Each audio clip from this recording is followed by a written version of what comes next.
Let's bring in Mike Santoli and Peter Schiff of Euro Pacific Capital, also the author of The Real Crash, to hash it out. Let's go with the away team first. Peter, we saw some of your notes in reaction. You are disappointed. What specifically could Bernanke have done today, realistically, that would have pleased you?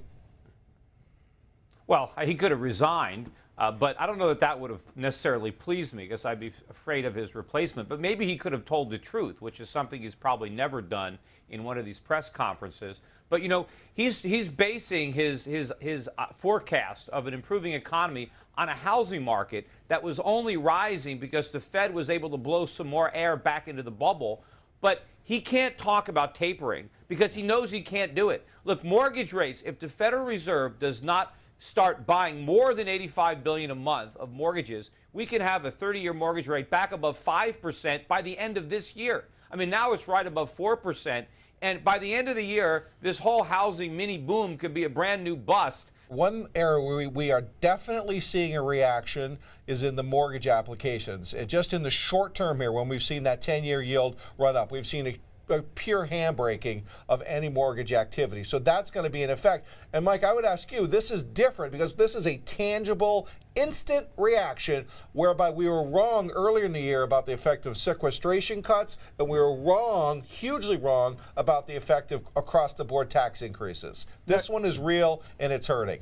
It is hurting in the short term. I obviously think you have to find the real level for mortgage rates and the clearing price for these houses. I don't think actually rising house prices has to be the exact thing that you're targeting here, or at least that you're hoping for. It has to be higher turnover, take up some of the slack in the market. We'll see if it actually happens. I would go to one other strand of the Fed's projections on the economy, which also are slightly a damper. If you're lowering your unemployment rate forecast, in other words, it's a better looking prospect for unemployment, but you didn't raise your GDP forecast, implicitly you're kind of saying, well, the unemployment rate's going to come down without really an acceleration in growth, maybe not for the right reasons. Again, this is a negative cast you can put on it, but I do think it's basically saying we may not have a booming economy when it's time for us to withdraw. That's fine. We didn't think it was going to be a boom, but the market has to adjust to that Danny idea. Downer there in the newsroom. But no, the market just has to adjust to this, and it can probably deal with it if, in fact, it sees the economic data come in okay. Peter, and you've talked about pricing data and how the CPI is a bunch of garbage. Is there any number we can look at that's going to give us a real indicator on this economy? Because, frankly, I'm just kind of seeing this moribund kind of economic growth plane that's asymptoting at zero. I don't see a lot of price inflation or deflation. I see nothing happening. I see Japan at worst. Yeah.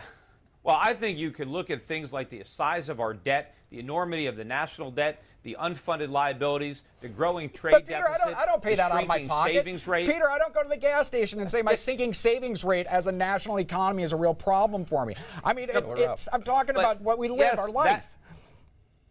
That is an objective way to look at the overall success of the economy. Are we richer or are we poorer? Are we growing our liabilities or are we growing our assets? America is getting poorer. We're consuming our way into poverty. We're borrowing from the rest of the world. We're trying to reflate a phony economy based on asset prices like real estate and stocks. Meanwhile, the real economy continues to deteriorate beneath our feet. You can see that if you look at the real numbers. But the Fed is trying to create an illusion by creating inflation. I want to look at the real numbers. I'm dying to look at the real numbers because I don't believe anything that I'm seeing out there.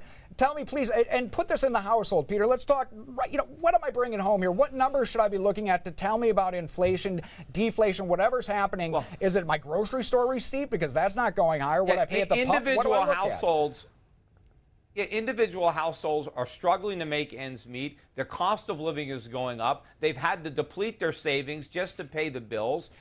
Utility costs are going up. Food costs are going up. Medical costs are going up. All the basic necessities of life are getting so expensive that more people can't even afford some of the pleasantries of life. Peter, Our I guess my standard question of living where's is that collectively declining. I hear what you're saying, and I understand everything. There. What number? Where? The CPI is showing really subdued inflation. Unemployment's a bunch of garbage. I just want a real number. Look at the labor force. Look at all the people that are on disability. Look at all the people collecting food stamps. Would this be happening? Would we have almost 50 million people on food stamps if the economy was actually growing like the Federal Reserve thinks it is? Would we have record numbers of Americans on disability? This is a sign of a collapsing economy. The Fed could pretend it's growing all at once because we're measuring the economy with shrinking dollars, but the fact of the matter is what the Fed is doing is not working, and it will never work. And in fact, Ben Bernanke even said if our forecast turns out to be wrong, which it will, because the Fed's forecasts are always wrong, they're not going to admit they made a mistake. Peter, they're just going to do the same thing over. What are dollars shrinking against right now?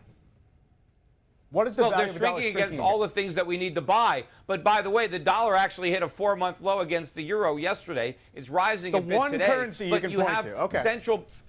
No, I can point to the Swiss franc, or I can point to the Norwegian kroner. There are a lot of other currencies, but other central banks are making the same mistakes. They're all printing in unison, and so prices are going up. Look, there are countries now. Look, they're protesting in the streets in Brazil right now. They're not protesting falling prices. They're protesting rising prices. Okay, Peter, I got to cut you off there.